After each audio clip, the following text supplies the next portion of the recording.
Bonjour et bienvenue à tous qui sont déjà là. Bonjour Vanessa, Bonjour Gauthier et bonjour à tous. comment allez-vous? Très bien et vous-même? Ça va très bien et c'est un plaisir de vous avoir avec nous aujourd'hui. Bonjour. Le plaisir est partagé.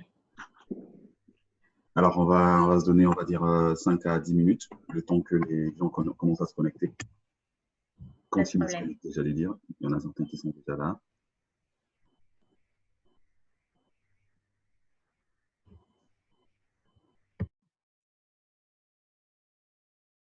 Bonjour Dart, bonjour Lise, bonjour Fatih, bonjour Huawei Y60 360. Bonjour. Bonjour.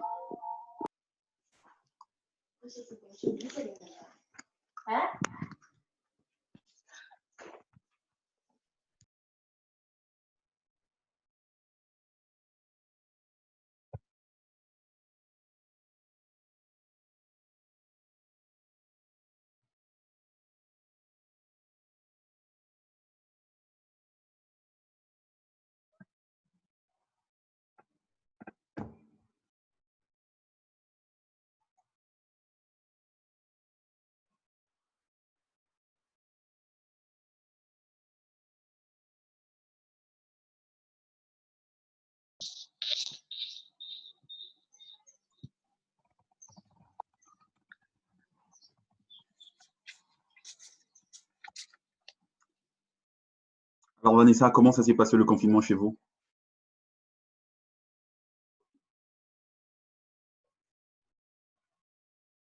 Plutôt calmement, nous on a continué à travailler, on a fait du télétravail, Oh, ok. Vous êtes dehors depuis quand? on va dire. Pardon? Vous êtes dehors depuis quand déjà? C'est-à-dire déconfiné. On est déconfiné depuis à peu près le 18 mai, mais en télétravail pour l'instant. Super. Donc, avec vous, aujourd'hui, on va développer 3 thèmes, normalement. Je pense qu'on va échanger sur le leadership, sur l'estime de soi et puis le bien-être. C'est bien cela.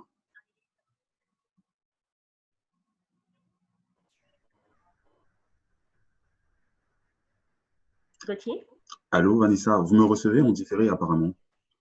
Là je vous reçois, je ne vous entendais pas très bien tout à l'heure. Ok, super. Donc, j'étais en train de dire qu'avec vous, aujourd'hui, on va échanger sur le leadership, le bien-être et puis l'estime de soi. C'est bien cela. C'est bien ça. Pourquoi c'est si important pour vous, par exemple, de parler sur le leadership? Parce que depuis un moment, vous savez, partout, on parle de leadership, hein. Pourquoi c'est si important pour vous de partager ça avec les jeunes?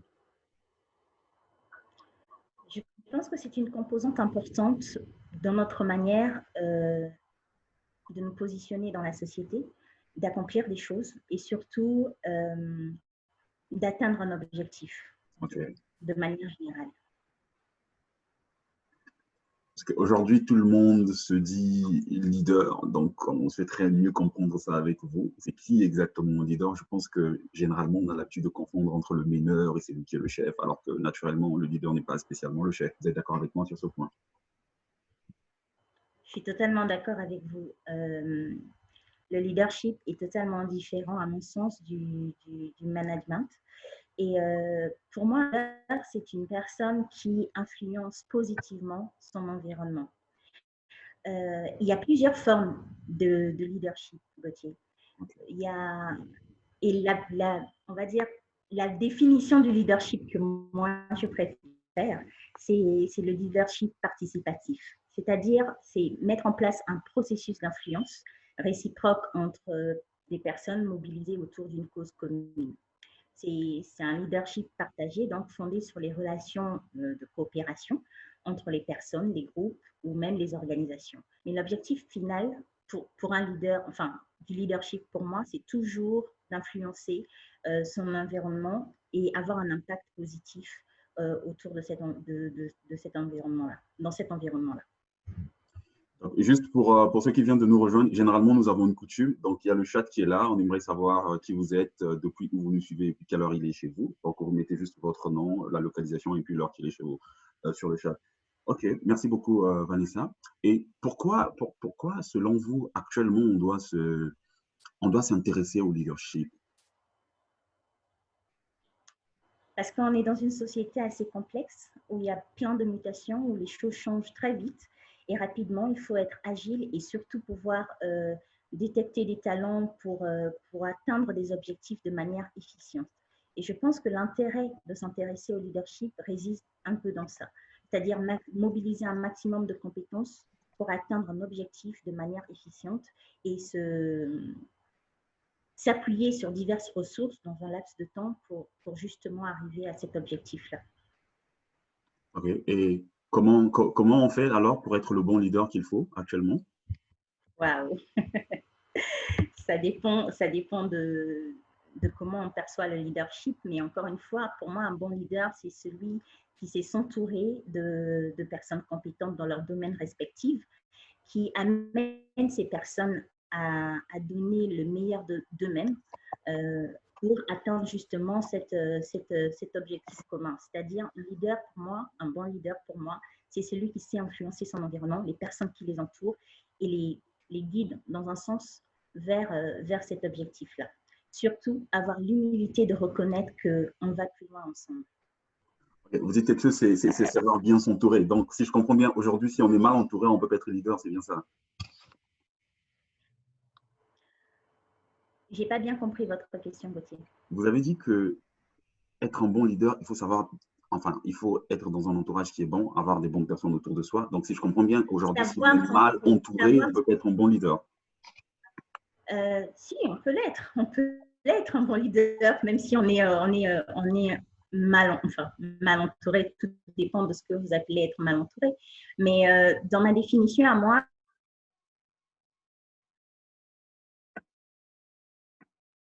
un objectif commun avec d'autres personnes, je sais les influencer pour atteindre cet objectif.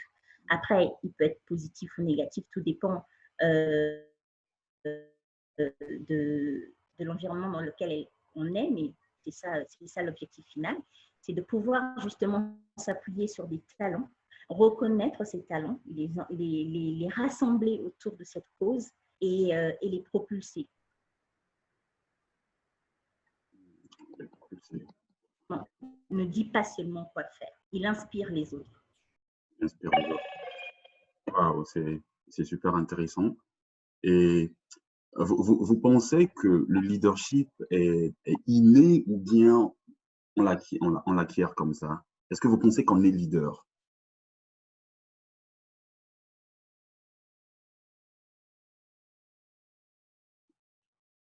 Allô?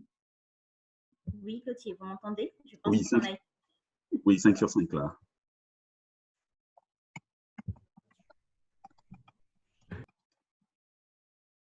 Oui, donc j'étais en train de demander, est-ce que vous pensez que le leadership est inné ou il est acquis?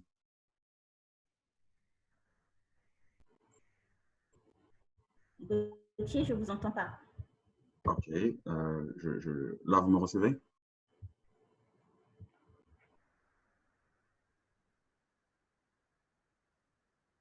Allô? Est-ce que le leadership est inné ou acquis? C'est bien ça la question? Exactement, c'est bien ça la question. On peut répondre les deux, mais je pars du principe qu'il s'acquiert parfois avec le temps ou parfois en fonction de l'environnement dans lequel on est. C'est-à-dire que si vous êtes né dans un environnement où on vous apprend très tôt à prendre des décisions, à avoir un objectif, ça devient chez vous une faculté naturelle. Mais si toutefois, vous n'avez pas eu cette opportunité plus jeune, avec le temps, vous pouvez l'acquérir. Il y a plein de coaching sur comment acquérir cette capacité à devenir un leader. Juste pour ceux qui nous rejoignent, ce n'est pas un discours centré, donc c'est un échange participatif, donc vous pouvez intervenir à n'importe quel moment, il suffit de lever la main, vous me faire signe et puis Je vous donne la parole. J'étais en train de regarder un documentaire avant qu'on commence cette session avec vous. Et on était en train de parler de Hitler. Je suppose que tout le monde connaît Hitler. Et après, dans sa façon de gérer les choses, dans sa façon de conduire son peuple, moi, personnellement, j'avais perçu en lui une certaine forme de leadership. Et la question qui me vient à l'esprit, c'est de savoir quelle différence il y a entre un bon leader et un leader efficace. Est-ce qu'on peut être efficace et puis être un bon leader? Je ne perçois pas très bien cette différence parce que vous avez évoqué Hitler tout à l'heure en disant qu'en regardant ce documentaire, vous percevez en Hitler un leader. Et je vais vous répondre que oui. Pour moi, Hitler, qu'importe ce qu'on peut penser de lui en tant qu'être humain, a été un leader dans son époque parce qu'il a fédéré autour de lui plusieurs personnes. Il les a fédérées sur sa cause. Donc, partant de ce principe, c'est un leader. Maintenant, un leader effectif, bon, on va dire tout dépend du résultat qui est obtenu. Si vous arrivez à influencer un bon nombre de personnes, vous arrivez à influencer votre environnement, forcément, oui, on peut dire de vous que vous êtes un leader efficace. Il y a Ivan qui demande est-ce qu'il existe une différence entre un leader et puis un manager? Oui, oui, il existe une grande différence entre un leader et un manager. Comme je le disais tout à l'heure, un leader, c'est celui qui montre la voie, qui influence son environnement. Et un manager, c'est la personne qui, en théorie, dans une entreprise, est hiérarchiquement au-dessus de vous et qui vous dit quoi faire. Il vous donne des objectifs, il vous donne des tâches à accomplir. Donc, il vous dit quoi faire sans forcément vous montrer le chemin. Et plus facilement, le leader, vous le suivez naturellement.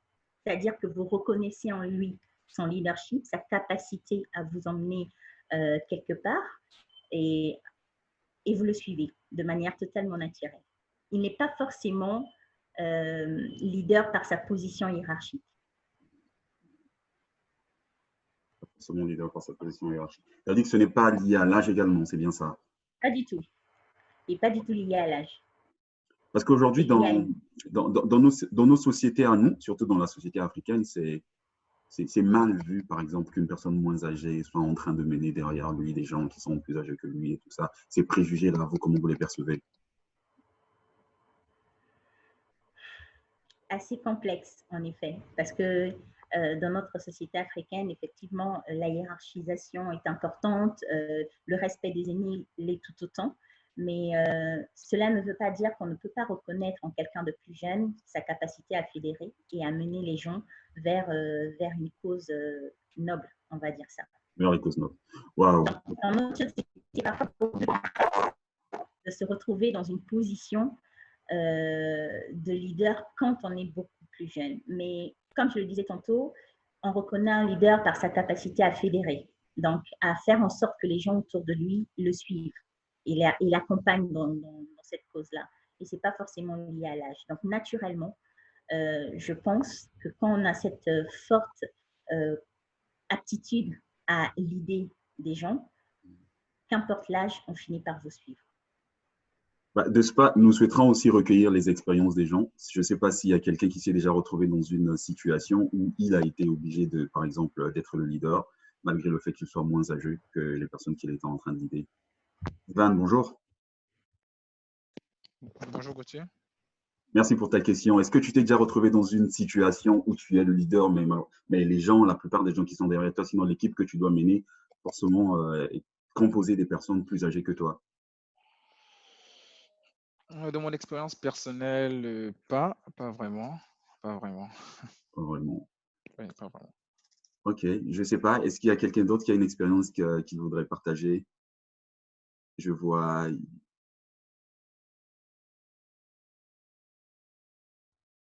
Dart Christo, Galaxy S8, Nelson Chichoudi. Bonjour et bonne arrivée. Je pense que connaissant un petit peu Nelson, ce sera intéressant d'avoir un avis sur la question. Moi, je suis d'avis avec vous. Bonjour Nelson. Nelson est en mode mute. Bonjour. Bienvenue. Comment allez-vous? Ça va bien, merci. Et vous? Ça va très bien, merci. On est en train d'échanger sur le leadership aujourd'hui et on souhaiterait avoir votre partage là-dessus. Est-ce que vous êtes déjà retrouvé dans une situation où vous êtes le leader, mais vous êtes moins âgé que toute votre équipe? C'est toute ma vie, ça.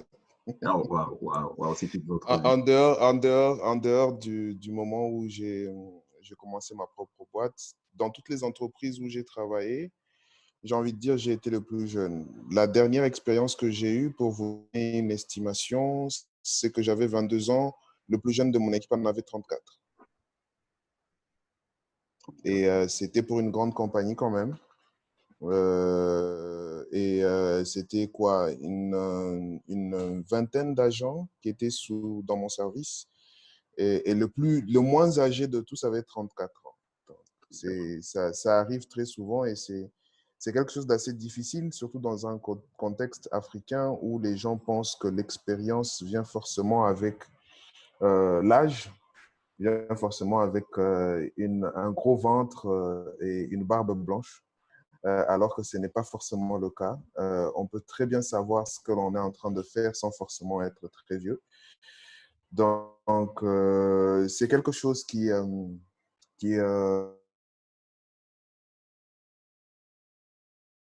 travailler un peu plus, mais aussi à donner du crédit aux personnes qui ne vont pas forcément être plus vieux que moi ou plus vieilles que moi par rapport à certaines choses. Et comment vous, personnellement, vous avez vécu ça? Allô, allô, vous m'entendez? 5 sur 5. Ok, donc voilà. Pour moi, ça serait ça. Vous voyez, Vanessa. Donc, moi également, je me suis retrouvé dans une situation pareille. Je crois qu'à l'époque, je travaillais pour une boîte de télécommunications au Congo. Mais après, je me suis retrouvé à la tête d'une équipe où j'étais le plus jeune de toute l'équipe. Donc, au début, c'est vrai que c'est un peu difficile, certains préjugés et tout ça. Parfois, il y a un certain manque de respect par rapport à certaines personnes. Mais après, on s'impose. Je pense qu'après, on avance comme ça. Et je pense qu'il y a beaucoup d'entre nous qui sont déjà retrouvés dans des cas comme ça. Et l'idée ici, pour nous, c'est juste de retenir en fait que le leadership n'est pas spécialement lié à l'âge, comme vous l'avez partagé, et ça va bien s'entourer dans ce sens-là. Je ne sais pas s'il y a quelqu'un d'autre qui a une expérience à partager, une question qui va dans ce sens. Carmen Robert, bonjour. Allô? On n'entend pas Carmen. Non, pas du tout.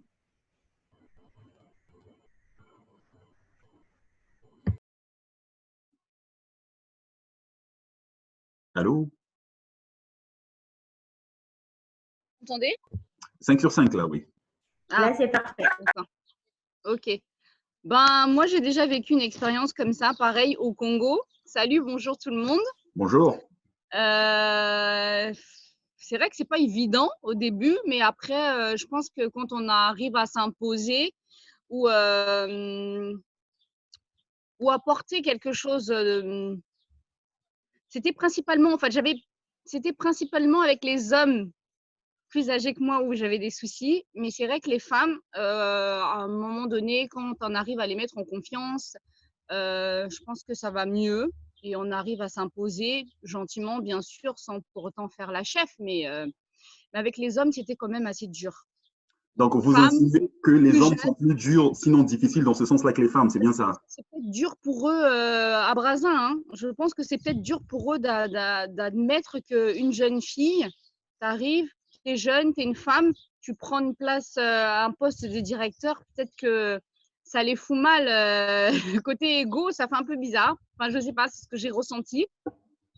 En tout cas, moi, j'ai quitté cette boîte-là plus à cause des hommes que des femmes. Waouh, ça a dû être une expérience pas du tout bonne. Ah ouais. J'ai jamais eu de cheveux blancs, j'ai eu un cheveu blanc, hein. C'était pas évident. Chris Francy, bonjour.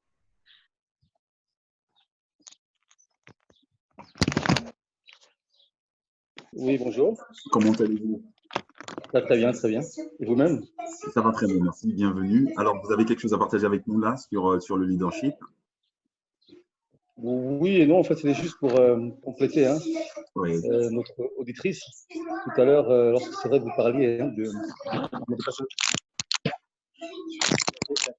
Donc, quand vous parliez de l'âge hein, au sujet d'un leader, hein, moi, elle parlait un peu de Hitler. Je dirais juste une chose, c'est vrai que par exemple, la jeune Greta Thunberg, hein, donc, que tout le monde connaît aujourd'hui, on peut réellement dire qu'elle aussi, à son niveau, hein, c'est vraiment un leader, puisqu'elle fédère hein, énormément de personnes autour d'elle, que ce soit donc, des organisations internationales ou autres. Et pourtant, elle a à peine, je crois, 17 ou 18 ans. Donc, elle, c'est réellement donc l'exemple, hein, c'est vraiment l'exemple sur pièce que aujourd'hui, donc, nul besoin d'avoir la quarantaine ou la cinquantaine pour pouvoir donc justement se présenter comme leader. C'est tout ce que je voulais apporter. Merci beaucoup en tout cas. Et je ne sais pas s'il y a quelqu'un d'autre qui voudra partager quelque chose là-dessus. Sinon, après, je vais revenir vers Vanessa. Vanessa, est-ce que vous êtes d'accord sur tout ce qui a été dit là-dessus? Parfaitement d'accord avec tout ce qui a été dit. Et Carmen l'a bien souligné tout à l'heure, ainsi que Nelson, le fait d'être une femme, d'être jeune, et parfois le plus jeune membre de son équipe, c'est pas toujours évident. Mais je pense que c'est une expérience assez intéressante parce qu'on finit par en sortir encore plus grandi quand on arrive à s'imposer ou à imposer le respect aux autres par la force de son travail, son aptitude à fédérer et surtout à accompagner. Parce que ce n'est pas toujours évident et les personnes qui réagissent parfois négativement, comme dans l'expérience de Carmen tout à l'heure, c'est pas toujours lié au ressenti qu'ils ont vis-à-vis de la personne, c'est parfois lié aussi à leur propre peur. Est-ce que je suis capable de faire ou le changement fait peur aussi parce que une personne qui arrive nouvellement dans une équipe arrive forcément avec un bagage différent, avec une expérience différente, avec des idées nouvelles dans l'optique d'améliorer les choses de ce qui se fait déjà au niveau du quotidien sans forcément remettre en question ce qui a été fait préalablement, mais vraiment dans le but d'améliorer les aptitudes des uns et des autres et les compétences. Et parfois, ce changement-là est perçu de manière brutale et ou même mal perçu par les gens autour. Et ce qui fait qu'il y a des réactions parfois négatives, difficiles. Mais bon, je pense qu'avec de l'empathie, un peu du temps et la force de l'exemple, on finit par y arriver. Et je pense que vous avez dit quelque chose de très important qui va spécialement nous emmener vers notre premier point. Ces personnes n'ont pas spécialement confiance en elles. Et là, ça nous ramène un peu au sujet lié à l'estime de soi. Et qu'est-ce que vous entendez par l'estime de soi? Moi, je me suis retrouvé avec des gens comme ça dans mon équipe qui, naturellement, on voit, il y a tout le potentiel qui va avec, mais ces personnes-là, je sentais qu'en elles-mêmes, elles ne sont pas assez confiantes. Alors, c'est deux choses, hein, la confiance et l'estime de soi. Mais si on parle de l'estime de soi, pour moi, c'est vraiment la capacité que nous avons à nous respecter et à nous aimer nous-mêmes. C'est plus dans le ressenti de nos idées, de nos sentiments dirigés vers nous-mêmes. C'est très fortement lié à la perception que nous avons de nous.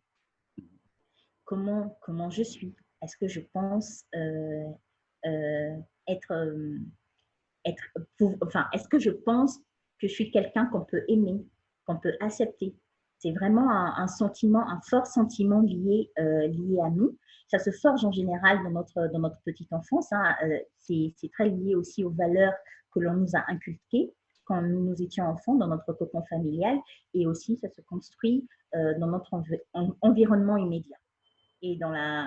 Et ça influence très fortement la personnalité, notre propre personnalité et les relations que nous avons avec les autres, la façon dont nous nous percevons. Et alors là, comment on fait pour retrouver ce manque d'optimisme-là, comme vous êtes en train de le dire? Parce que qu'on le veuille ou pas, après, ça va nous influencer si on est, peu importe le milieu dans lequel on se trouve, que ce soit au travail, que ce soit à l'école, que ce soit dans nos relations avec les gens au quotidien. Alors, déjà, c'est déjà comprendre comment nous-mêmes on se perçoit. Si on se perçoit de manière, on va dire, négative, je pense qu'il est important de regarder tous les côtés positifs que nous avons. Parce que je suis intrinsèquement convaincue que personne n'est né totalement mauvais, on va dire. On a forcément des choses positives à apporter, à apporter au monde, à apporter à nous-mêmes aussi. C'est reconnaître la valeur que nous avons en tant qu'être humain, apprendre aussi à se faire plaisir, à faire des choses que l'on estime être bonnes pour nous. Toutes ces choses-là mises bout à bout nous permettent de retrouver, on va dire, ou d'avoir une bonne estime de nous-mêmes.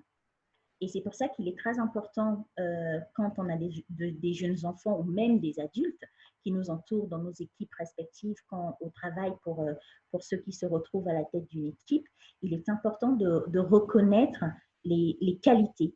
Peut-être pas forcément les compétences, il y en a qui ont des qualités ou des compétences que nous ne possédons pas. Il est très important de leur reconnaître parce que de cette façon, cela va développer, va continuer à entretenir une bonne estime d'eux-mêmes et va forcément avoir un impact positif sur le travail collectif. Est-ce que c'est lié à l'âge? Parce qu'aujourd'hui, est-ce qu'il y a un âge spécifique, par exemple, un âge spécifique où on doit commencer à reconnaître certaines qualités d'une personne? Parce qu'il y a des parents qui ont des enfants aujourd'hui, dès le bas âge, vous voyez que ces parents reconnaissent les qualités de l'enfant. Non, ça c'est bien, ça c'est bien. Il y en a d'autres, par contre, depuis l'enfance, ce sont toujours les paroles négatives et parfois l'enfant grandit avec ça. Et à un certain âge, il y a ce manque-là d'estime de soi. Vous pensez qu'il y a un moment spécifique où il faut commencer à travailler ça ou à n'importe quel moment, ça peut arriver comme ça? Alors, pour moi, l'idéal serait de commencer très, très, très tôt, très jeune, c'est-à-dire dans notre environnement familial. Les parents, je pense qu'il est important de pouvoir apprendre à leurs enfants à se valoriser eux-mêmes, parce que ça en fera des adultes sûrs d'eux et surtout armés pour affronter les difficultés qui vont forcément arriver au cours d'une vie. Mais si toutefois vous n'avez pas eu cette opportunité-là dans ce cocon familial, c'est quelque chose qui peut se travailler même à l'âge adulte. Mais il est relativement important de pouvoir élever nos enfants en leur apportant cette grosse dose d'estime d'eux-mêmes, parce que c'est hyper important pour l'adulte qu'ils vont devenir demain. Ils doivent savoir qu'ils sont dignes d'être aimés, dignes d'être acceptés, qu'ils ont quelque chose à apporter au monde et quelle que soit d'ailleurs la chose, hein, parce qu'on a différentes qualités en fonction de la personne que nous sommes. Et c'est vraiment quelque chose qui est impératif, à mon sens, de travailler déjà très jeune. Mais ça ne nous empêche pas, si toutefois on n'a pas eu cette opportunité plus jeune, de le reconnaître nous-mêmes et de le travailler même à l'âge adulte. Même à l'âge adulte. Okay, je vais prendre Christo. Bonjour. C'est vrai qu'on ne le voit pas. Je ne sais pas s'il est là. Je crois que c'est Monsieur Christo. Bonjour, Monsieur Christo. Il n'est pas là. Alors, du coup, dès le début, vous avez dit qu'il y avait une différence entre l'estime de soi et confiance en soi. Il y a Nelson qui a laissé un message. Il a dit « Estime de soi égale validité. Suis-je valable? Confiance en soi, capacité. Suis-je capable ?» C'est ça votre différence dont vous parliez également? Exactement. Je suis totalement d'accord avec Nelson. Ça réside vraiment dans le ressenti et l'action. C'est-à-dire que quand j'ai une forte estime de soi, j'ai le sentiment d'être à ma place, d'être à la hauteur de quelque chose, d'être quelqu'un qui compte. Et quand j'ai confiance en moi, je me sens capable de faire quelque chose, d'être à la hauteur de la tâche qui m'est donnée, quoi. Ça, moi, je ne le savais pas. Et je pense qu'il y a Dart également qui avait une question. Dart, bonjour. Bonjour. Allô?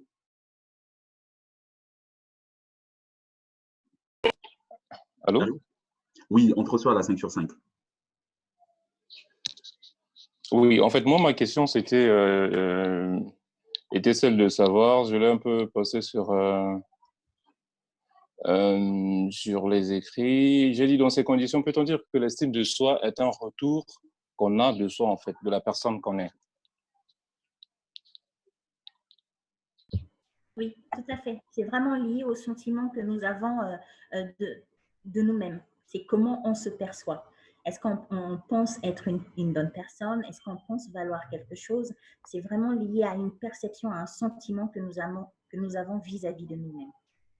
Est-ce que vous pensez qu'il y a une façon de booster cette estime de soi-là? Si je n'ai pas spécialement une forte estime de soi en moi, est-ce qu'il y a une certaine manière de booster ça? Oui, bien sûr.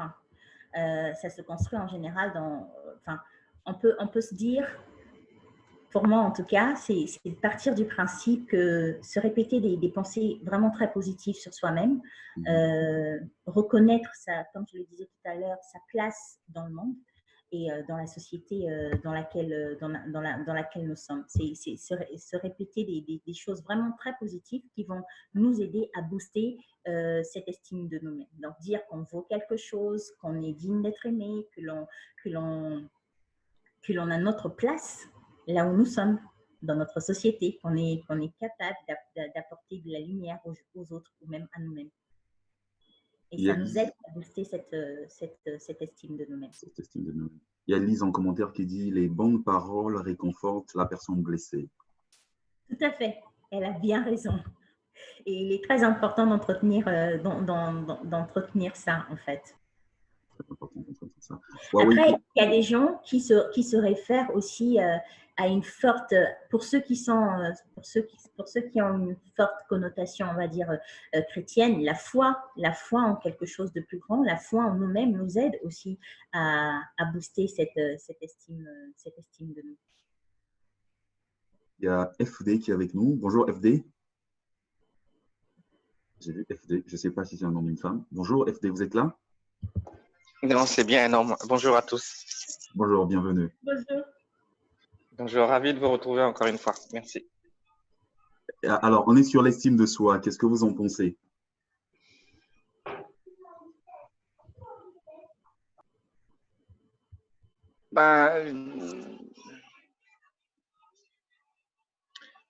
Je dirais que c'est une valeur qui est très importante en fait. Et on a tous besoin de ça. Ça fait partie des besoins, en fait, parmi les besoins vitaux, l'estime de soi.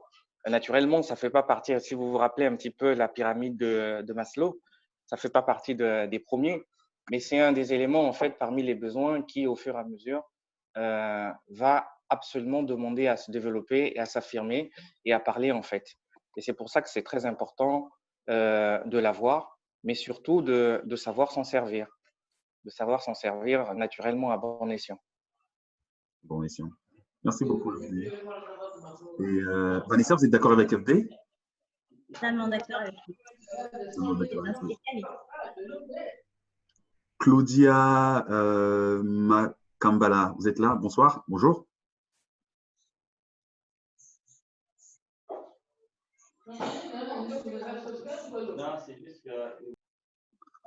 Je crois qu'il n'est pas là. Alors, on va revenir vers Carmen Robert. Bonjour. Oh, bonjour. Ceux qui n'ont pas la parole, s'il vous plaît, prière de muter les micros. Merci. Ok, c'est fait. Carmen, vous êtes là? D'accord. Ah, j'avais pas enlevé le micro, vous m'entendez là? 5 sur 5 là, oui. Merci Vanessa, parce que moi en fait je mettais en fait l'estime de soi et la confiance dans le même panier. Mais bon, là, personnellement également. Là j'ai bien compris la différence et je rejoins aussi ce qui a été dit. Pour moi, ça doit être préparé depuis l'enfance. On devient ce qu'on entend. Donc c'est important pour changer, si on l'a pas justement, si on n'a pas grandi avec cette estime de nous-mêmes, si on veut le travailler justement, comme elle a dit Vanessa, c'est vraiment se répéter des bonnes paroles et des paroles positives.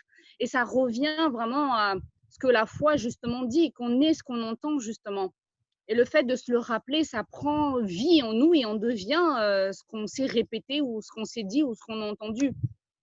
C'est pour ça qu'elle a dit aussi tout à l'heure, et je suis tout à fait d'accord avec elle, c'est que je crois que tu l'as dit au début par rapport au leader, tu ne peux pas te mettre avec n'importe qui parce que tu ne dois pas te permettre d'entendre n'importe quoi.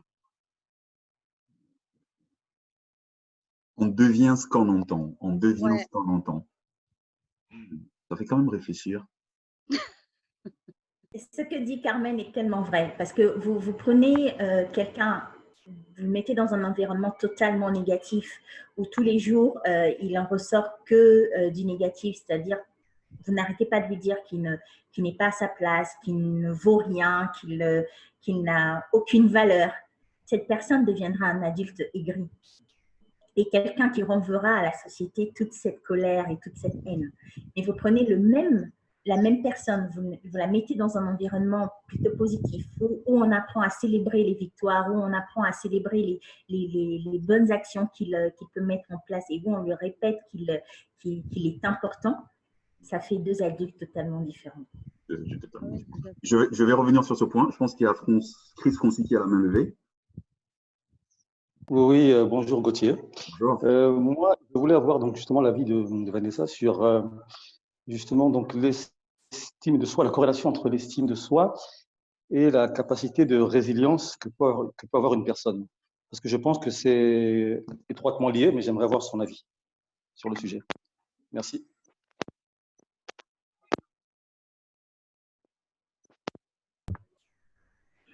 Vous avez entendu la question? J'espère avoir bien entendu.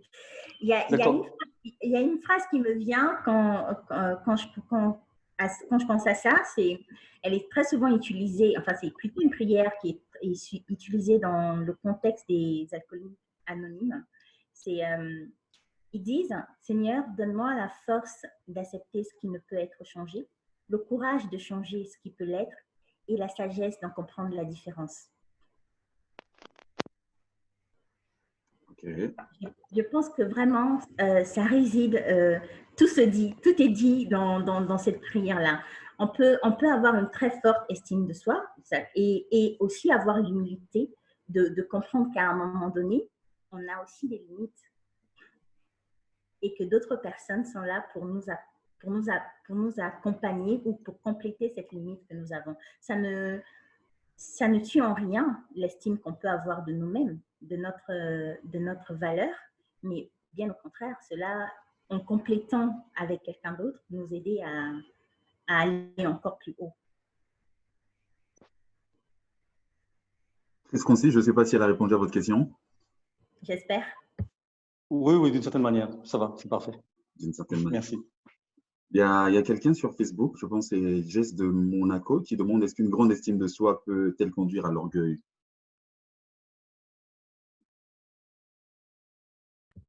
C'est possible. C'est possible. Bien sûr. Ok. Dart, bonjour.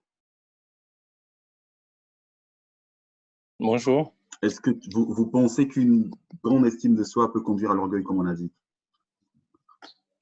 Oui, après, moi, je pense que ça dépend également de la personne, comment il trouve, s'il s'agit de l'orgueil ou de la fierté. Parce que pour certains, l'orgueil peut être la fierté que la personne a d'elle-même, vous voyez. Donc, tout dépend, c'est comme Vanessa a dit, donc tout dépend bien de la personne. Et de la compréhension, en fait, de ces notions-là, de ces deux notions par rapport aux personnes. Voilà. J'ai des gens qui n'ont pas mis les noms. RSL, bonjour.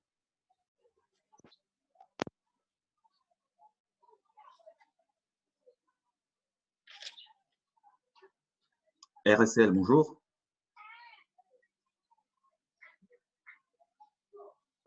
Gédéon d'Éric, bonjour.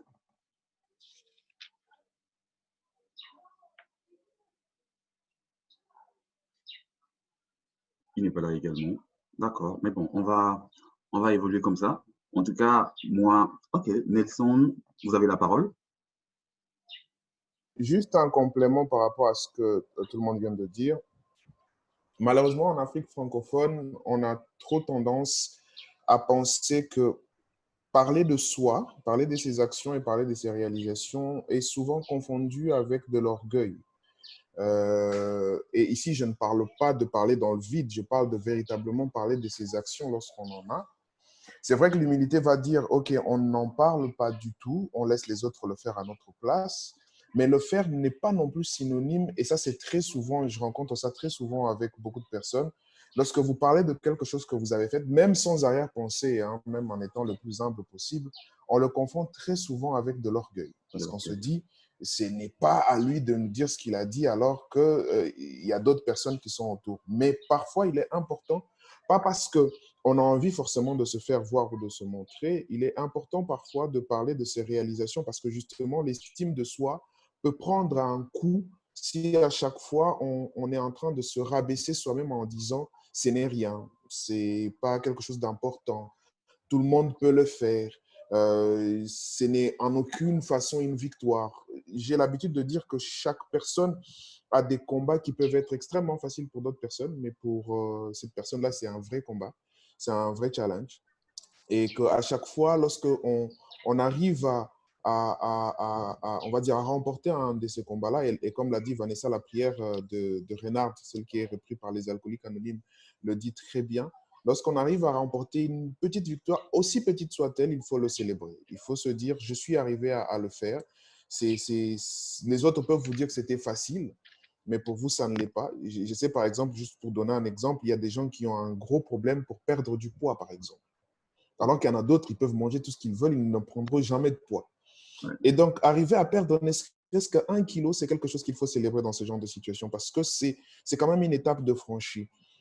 Et dire je viens de perdre 1 kilo ne va parce que j'ai travaillé, parce que je me suis réveillé tout le matin pour faire du sport, parce que ce n'est pas de l'orgueil, c'est juste dire ce que l'on a fait et ça booste aussi l'estime de soi, célébrer ces petites victoires-là qu'on peut avoir sur la vie, sur le quotidien, sur, comme le disait Carmen, les personnes qui au travail vous mettent des bâtons dans les roues, mais vous arrivez quand même à des résultats. Ça peut être très intéressant aussi et très important pour l'estime de soi. Waouh, merci beaucoup pour ce compliment. Je pense que c'était vraiment magnifique et on en a tiré quelque chose là-dessus. Beaucoup de fois, comme vous l'avez dit, on se retrouve, je pense, dans des situations où, bon, pour la plupart, je ne sais pas, mais pour certaines personnes, c'est très difficile généralement de célébrer ces petits pas que nous franchissons là, en oubliant que c'est à force de franchir ces petits pas et un jour qu'on arrive à arriver à un niveau très énorme. Donc, il est important, comme vous l'avez souligné, merci en tout cas pour ce rappel, de pouvoir célébrer chaque petit pas, chaque nouveau step qu'on peut franchir par rapport à un objectif qu'on est en train de vouloir atteindre. J'ai LC qui a sa main levée. Bonjour LC.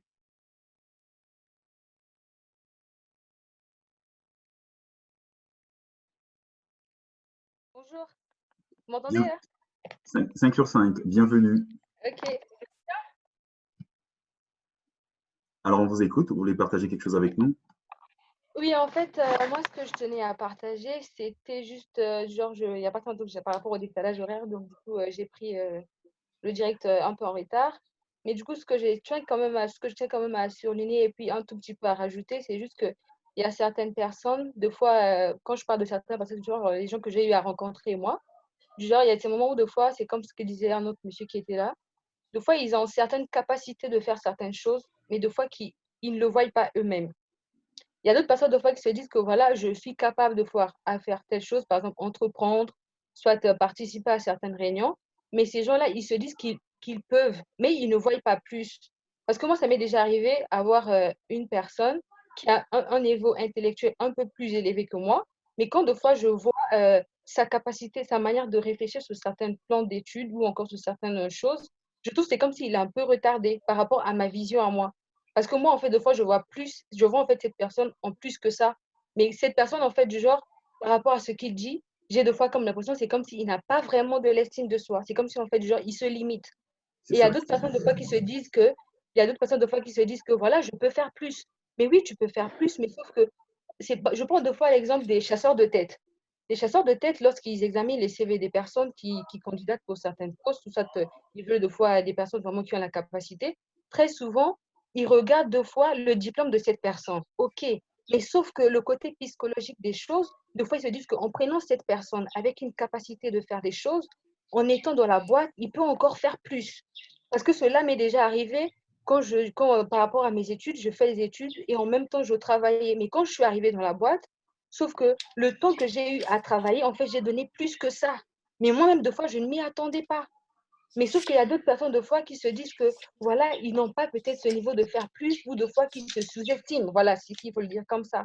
Et des fois, ils ont parfois peur d'entreprendre certaines choses. Mais des fois, quand on leur dit, mais non, tu peux faire plus que ça, mais ils se disent, mais comment tu peux imaginer des choses à ma place? Et du coup, je pense que c'est comme ce que disait le monsieur qui était là tout à l'heure, en disant comme quoi, des fois, on veut des fois attendre que Dieu fasse certaines choses. Oui, c'est bel et bien beau d'attendre Dieu, mais après, à un moment donné, il faut des fois passer à l'action. Parce que la majorité des jeunes, surtout chez nous en Afrique, précisément au Congo, on a des fois peur d'entreprendre certaines choses. Mais après, sauf qu'il faut avoir une certaine stratégie pour pouvoir avancer, en fait. On peut des fois dire que oui, ok, je suis bon des fois en économie, soit en physique et maths, mais c'est comme ce qu'on disait, la pyramide de la vie, des fois, elle te fait des fois comprendre que tu as certaines choses que tu dois apprendre, que tu dois aussi du genre tirer auprès des autres. Comme ce que vous venez de dire tout à l'heure, il faut être aussi bien entouré. Mais oui, l'entourage peut aussi t'apporter des choses positives comme négatives. Mais il faut que tu sais, voilà, je peux des fois faire telle chose par rapport à mes capacités et encore apprendre autre chose, bah, du coup, ça donne un plus, quoi. Voilà, mais c'est ce que je tenais juste à rajouter. Et puis, un tout petit peu, je pense peut-être essayer, je pense que ça serait peut-être aussi mieux de pouvoir faire plus ce genre de réunion. Et puis, je sais pas si inviter encore d'autres personnes, d'autres jeunes pour pouvoir un tout petit peu les booster. Parce que des fois, on se limite, on se dit des fois, c'est par rapport au pays, par rapport à l'environnement, mais des fois, c'est tout commence en fait par soi-même, quoi. Ça même. Bravo. Merci beaucoup, Elsie, en tout cas, pour votre contribution. J'ai 3 mains levées, mais avant, je vais repartir vers Vanessa. Qu'est-ce que vous pensez de ce que Elsie venait de dire? Elsie est en train de parler de confiance. Là, elle a raison. Même quand on a des aptitudes intellectuelles parfois élevées, si on n'a pas suffisamment confiance en notre capacité de faire, on se retrouve dans une position dans laquelle on stagne et on n'avance pas. On n'ose pas faire les choses. Là, c'est vraiment ce dont on parlait tout à l'heure, la différence entre l'estime de soi et la confiance en soi. La confiance en soi, c'est vraiment se dire qu'on est capable de, dans une situation donnée, on est capable de, parce que l'on pense que l'on a tout ce qu'il faut pour le faire. Tout ce qu'il faut pour le faire. Merci. Lise, bonjour. Bonjour, coaché. Bienvenue, comment allez-vous? Je vais bien, merci. J'ai vu votre main souffrir là depuis longtemps. Moi, ça va très bien, merci. Vous avez la parole. C'était juste pour compléter ce que mes frères et sœurs ont dit au sujet du remède, le remède pour se booster un peu, des bonnes paroles, comme les autres l'ont aussi dit, des bonnes paroles, et puis créer une barrière envers des personnes qui ont toujours tendance à nous minimiser, des gens qui aiment toujours nous rabaisser, parce qu'il y a des gens comme ça, malgré que tu te donnes à pour bien faire, ils seront toujours là pour te montrer que tu n'avances pas. Et puis, souvent aussi, les parents en Afrique, bon, certains disent que c'est une bonne chose, mais moi, je dis que ça va dans les deux sens. Dans le mauvais sens est que les parents nous ont toujours habitués, même si tu as 18 sur 20, il va te dire non, il fallait avoir 20. On ne nous a pas encouragés et du coup, ça laisse une blessure et on commence à se sous-estimer. On commence à se dire que tout ce qu'on fait, apparemment, même si on se donne à fond, ça ne marche pas.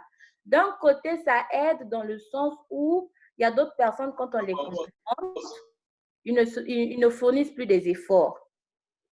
Maintenant, comme ce qu'on veut faire, c'est éviter de laisser des blessures intérieures parce que le manque d'estime de soi, le manque de confiance, ce sont des blessures qui ont été créées par des paroles. Donc, ça ne peut que être guéri aussi par des paroles. Donc, nous devons maintenant nous entourer des personnes qui nous encouragent, des personnes qui nous encouragent, écouter des conférences qui encouragent aussi, des fois des chansons aussi qui encouragent. Et puis, si nous sommes entourés des personnes qui nous pourrissent la vie, en tout cas, il faut mettre une barrière, se retirer de certaines relations. Des fois, c'est mieux d'être seul que d'être mal accompagné. Et puis maintenant, en termes du mois que mon frère a parlé, le mois Aïssab, dans le sens où on veut se vanter, parce qu'il y a des gens aussi qui abusent. À chaque fois, ils sont toujours là. Moi, j'ai fait ceci. Mais si c'est dans le sens d'encourager les gens à adopter un certain comportement, si par exemple, on a trouvé que, par exemple, dans ce village, les gens aiment se promener nus. Pour les donner le goût de se balader avec les sandales, nous devons nous-mêmes montrer l'exemple. On va dire, venez me voir, j'ai porté telle chaussure. Bon, quand je marche, je ne me fais plus gratter. Vous voyez, quand je piétine ici, mon pied est sain et sauf. Mais vous, quand vous piétinez, vous êtes blessé. Vous montrez l'avantage. Donc, si vous le faites dans le sens de montrer l'avantage, c'est une bonne chose. Mais si on le fait dans le sens de dénigrer les autres, hein, dans le sens de minimiser les autres, ça là maintenant, ça devient de l'orgueil. Donc, utilisons ça dans le bon sens parce que toute chose, même bonne, mal utilisée, devient mauvais. Donc, on ne doit pas, on doit toujours veiller à ce qu'on dit aux autres, même si on a la confiance en soi. Veillons à ne pas déborder les limites. À ne pas déborder parce qu'on est intelligent, que si l'autre ne s'exprime pas bien, on commence à dire, ah, toi aussi, on dit le, on dit là. Tu peux corriger l'autre facilement. Tu répètes la phrase en disant, si l'autre avait par exemple dit le banane, toi tu dis, ah vraiment merci beaucoup ma soeur, en tout cas la banane là, en tout cas elle était très bonne. Maintenant la personne saura, ah on dit la banane, on ne dit pas le banane. Indirectement vous l'avez corrigé sans pourtant la blesser. Mais si on fait ceci tellement qu'on connaît, non mon frère, on dit la banane, pas le banane. Ça humilie devant les gens, ça blesse. Et du coup, il y a certaines personnes qui sont bloquées. Ils ne veulent même plus continuer à apprendre. Si bien qu'il y a beaucoup d'entre nous en Afrique, on ne voulait plus apprendre certaines langues ou bien certaines matières parce que le professeur nous avait flanqué quelque chose. Du coup, on l'a haï et on a haï la matière. Donc, des fois, on empêche les autres d'apprendre par nos réponses. Donc, on doit vraiment veiller sur nous-mêmes.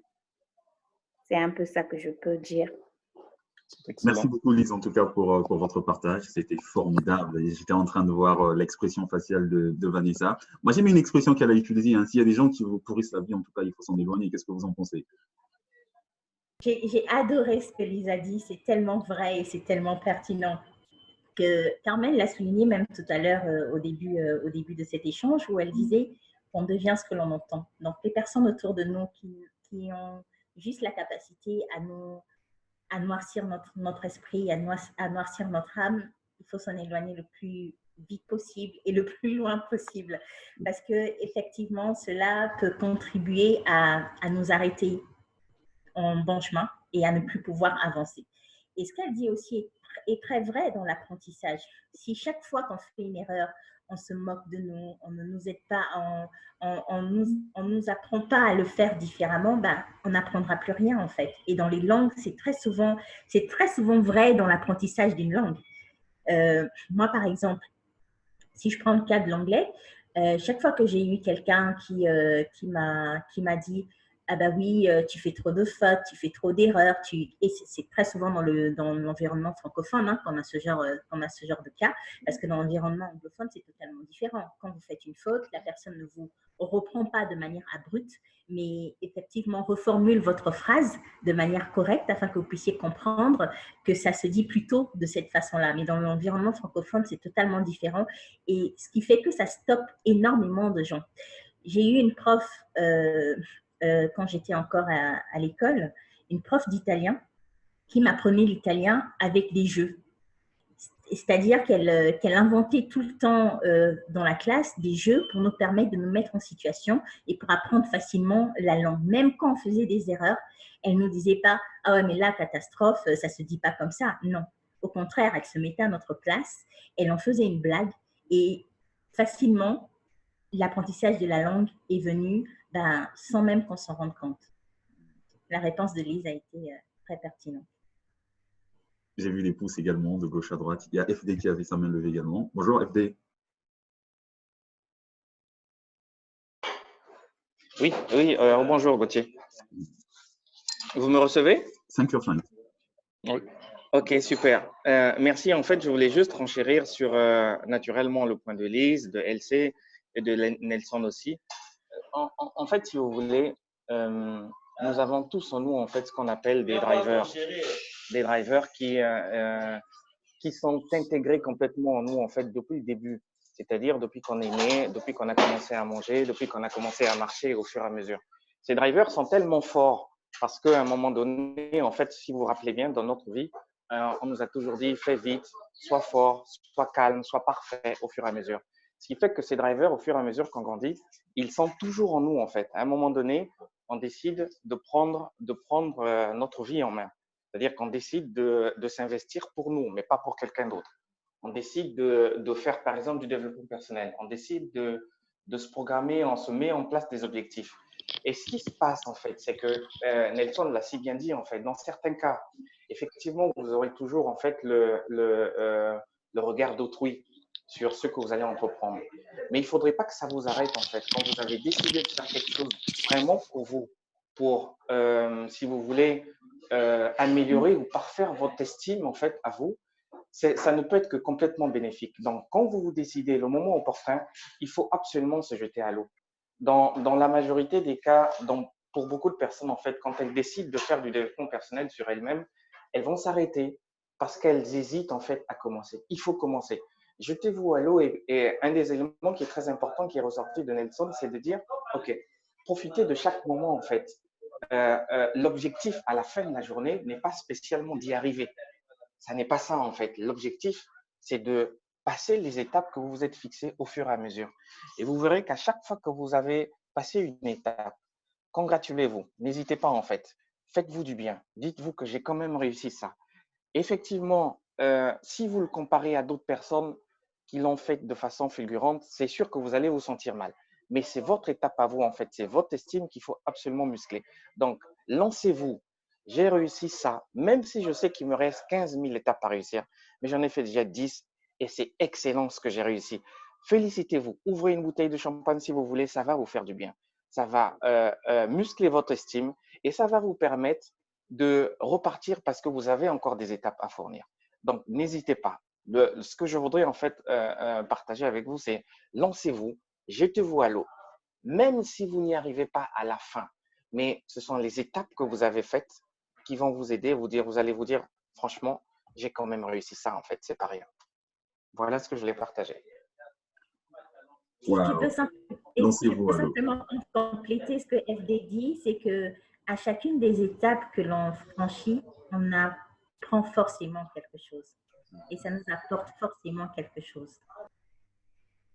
Mais moi, j'étais curieux de savoir, Vanessa, finalement, l'espagnol, l'italien, vous l'avez parlé ou pas? Oui, en 3 mois. Et malheureusement, ça fait presque 18 ans que je ne l'ai pas pratiqué, donc forcément, ça s'oublie vite. Ça s'oublie vite. Wow. OK. Y a-t-il un lien entre estime de soi et bagage intellectuel ou encore compétence? C'est une question qui nous vient de Facebook. Je crois que quelqu'un l'a dit tout à l'heure dans les commentaires, c'est Nelson. Je ne dirais pas estime de soi mène à la compétence, c'est plutôt la confiance qui mène à la compétence. C'est le fait de faire quelque chose, de répéter cette chose, que l'on va pouvoir acquérir une compétence.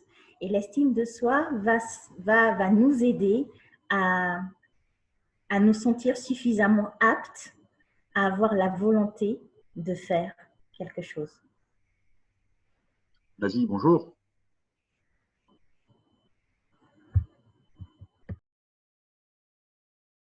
Bonjour. Oui, comment allez-vous? Bienvenue. Merci, ça va. Je suis là depuis un moment. Je suis sollicitée. Pardon?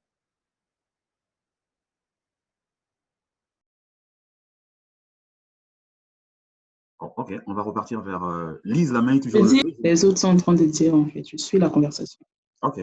Il y a la main de Lise qui est toujours levée. Je ne sais pas si c'était par rapport à l'ancienne intervention ou à la nouvelle intervention. Allô?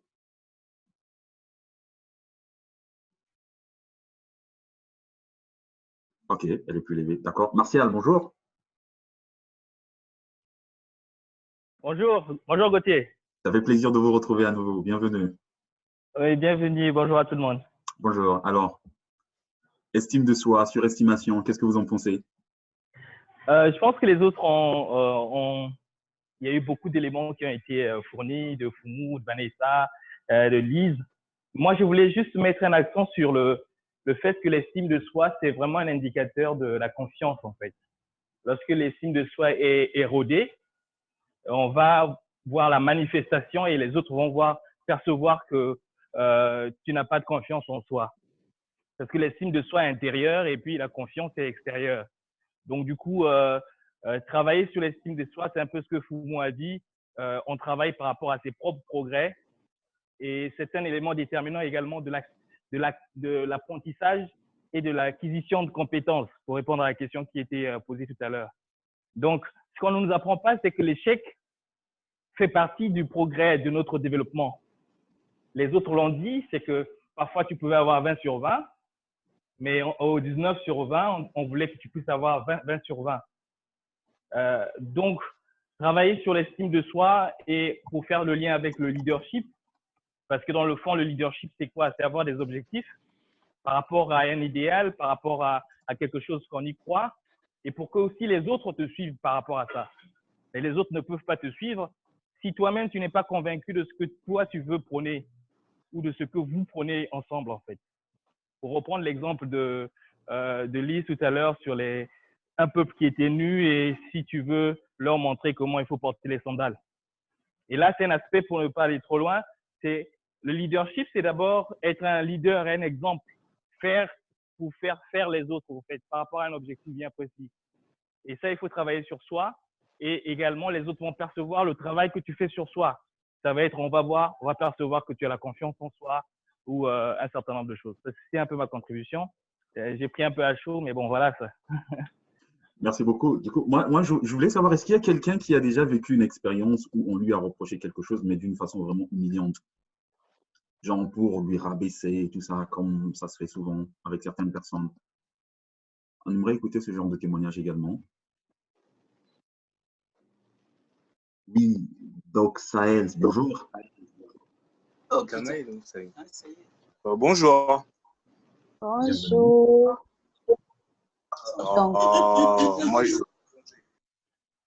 Huawei, on va revenir vers vous. Donc, on était avec Doc Sahel. Oui. Donc, ma contribution, c'est que c'est vrai, j'ai déjà vécu cette expérience. On m'a fait des reproches, mais c'était une manière un peu qui m'a déstabilisée. C'était dans le cadre de la cuisine. Quand je préparais des choses, on me disait tout le temps, c'est pas bon, c'est pas bon, c'est pas bon. Et c'est entré dans ma tête que tout ce que je fais, c'est pas bon. Donc, c'est devenu pire encore. Je ne m'améliorais pas, mais je faisais pire que ça encore. Donc, c'est un peu ça. C'est vrai, Vanessa, dans le cas de la cuisine, c'est un peu délicat. Hein? Est-ce qu'on va plus faire à manger à la maison parce qu'on nous dit à tout le monde c'est pas bon? Mais je pense qu'on devrait continuer à faire à manger. L'exemple des startups, ils n'ont pas forcément des startups qui sont devenus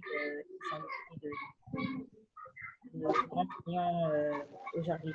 Ils n'ont pas réussi du premier coup. Avant d'arriver à cette fulgurante réussite, ils ont peut-être échoué 99 fois, 100 fois, voire même plus.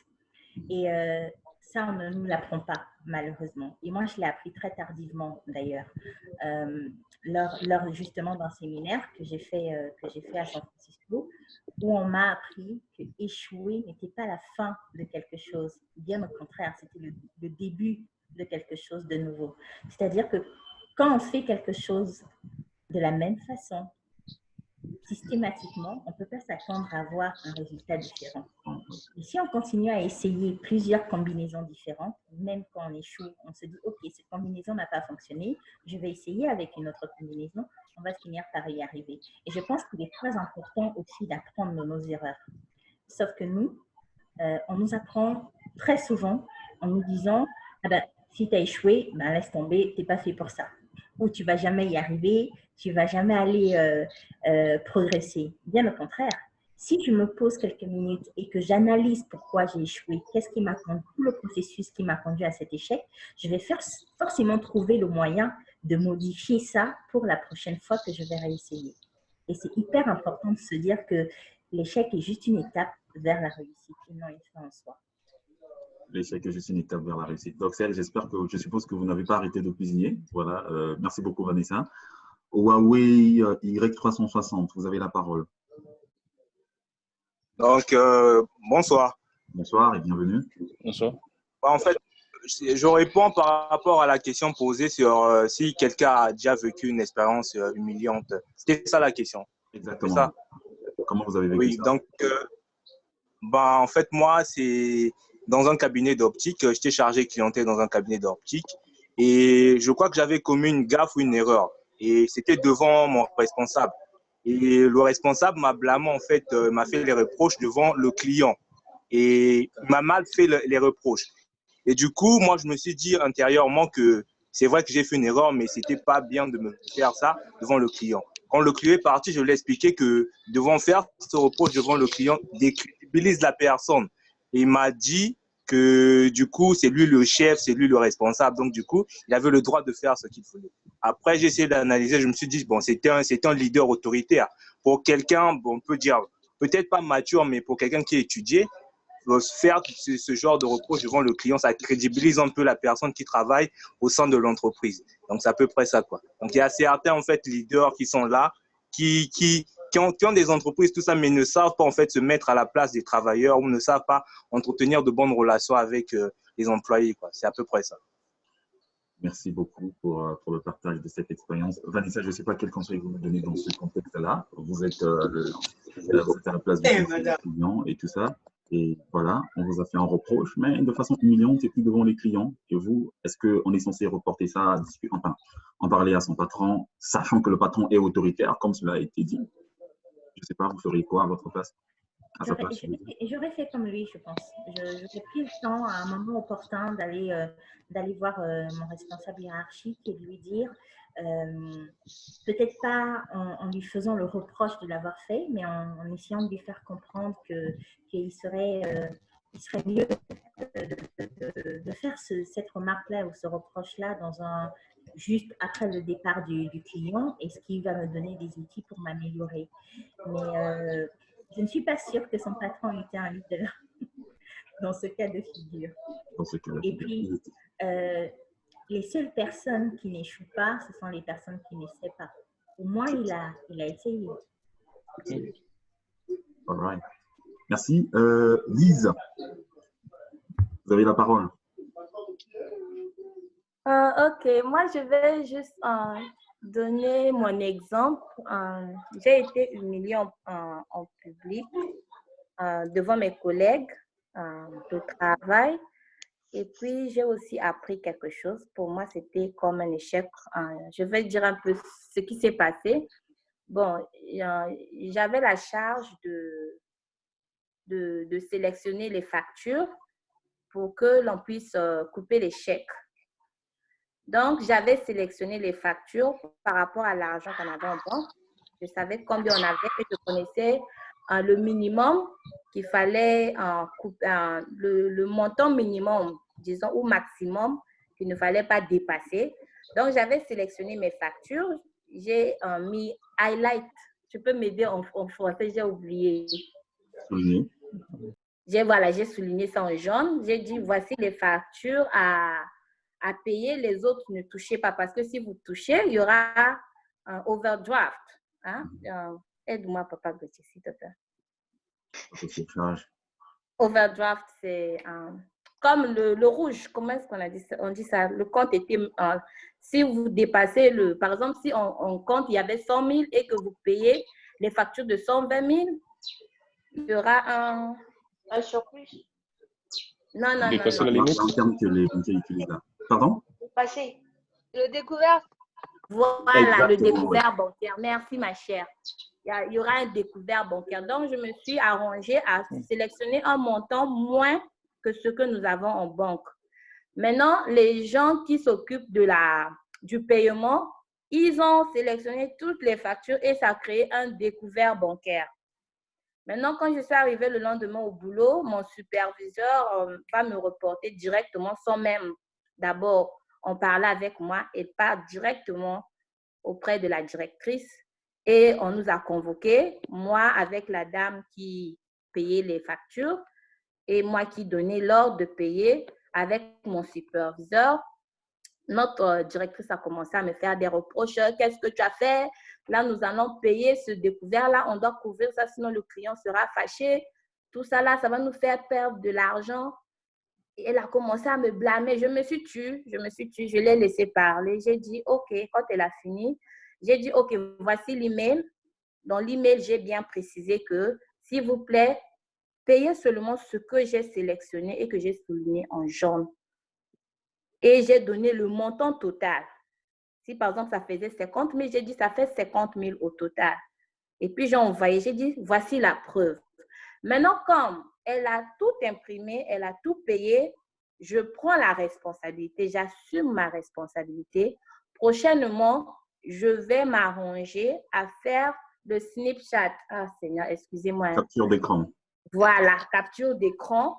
Je mets dans l'email, je joins ça à l'email. Comme ça, elle aura le message, le montant et la capture d'écran. Tout est là comme preuve pour que prochainement, on ne puisse plus m'accuser. Et le lendemain, la dame a refait la même erreur. Et c'est là où maintenant, ils ont confirmé que j'avais raison et que c'était elle qui avait tort. Maintenant, comme j'avais su gérer ça, j'avais assumé ma responsabilité. Notre directrice avait maintenant appris elle avait appris à me faire confiance parce qu'elle avait vu que malgré que j'étais humiliée, j'ai d'abord assumé mon tort. Je n'ai pas cherché à accuser parce que deux fois, il y a des gens qui aiment accuser. Et quand on accuse, deux fois, on n'apprend rien. C'est là où on échoue. Donc, deux fois, quand on fait une erreur, on doit d'abord se dire d'abord, c'est moi-même d'abord qui suis l'erreur. Et puis, quand on s'analyse et qu'on trouve que ce n'était pas toi, là, maintenant, tu peux être soulagé. Mais si à chaque fois, on est là seulement accusé à accuser, on ne va pas évoluer, on ne va rien apprendre. Merci beaucoup. Et depuis lors, elle avait appris à me faire confiance. Donc là, je n'ai plus ce problème. Merci beaucoup en tout cas pour ce partage. Vanessa, c'est quand même une expérience assez frustrante quand même. J'adore l'état d'esprit de Lise. C'est exactement la bonne façon de réagir. Bonne façon de réagir.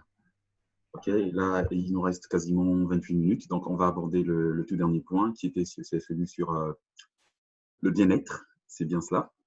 Et comment ça s'apparente chez vous? Comment vous percevez le bien-être, Vanessa?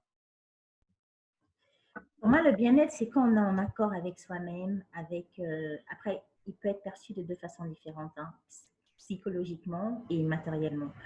Il y a des personnes qui, pour eux, le bien-être est fortement lié à ce qu'ils possèdent, à ce qu'ils ont autour. Pour la plupart des gens, c'est ça. Hein. Mais pour moi, je pense que le bien-être est vraiment lié à ce que je ressens, à comment je me sens. Est-ce que je me sens bien, en accord avec moi-même? Le fait aussi d'être en bonne santé contribue à ce bien-être-là. Est-ce que l'environnement dans lequel on est joue un rôle dessus?